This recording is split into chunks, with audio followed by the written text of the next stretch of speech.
The operation blocks are possibly the most complicated but most useful things in Scratch.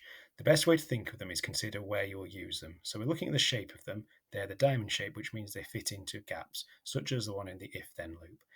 Again, think of it as a sentence. If something happens, then whatever inside it happens. So all I can do here is I can introduce the operations to have numerical values. So if something equals 50, then this happens. So the something could be, I don't know, the thing that happens could be that he says hello.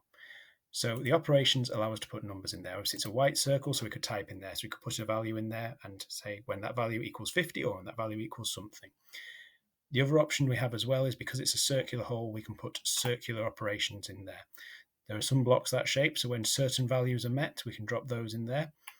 And we can also go into variables as well, because the variables has a nice little circular block as well. So I can drop that in there. When my variable is 50, then he says hello. So the variable could count every time you do something and it would say hello.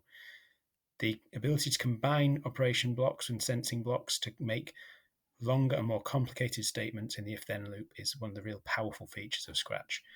You also have down towards the bottom, you have the and or the ors, which start giving you options for logic.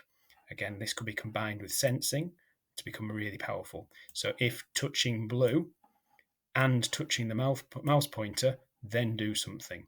That would be a very, very advanced if-then statement. And obviously you can see the if-then loop stretches to fit, which gives you a lot of power with these blocks. You need to really, really think about the sentence you're building and what you're saying, asking to be the condition that has to be completed. Reading and speaking these ones out loud is probably your best bet for understanding them.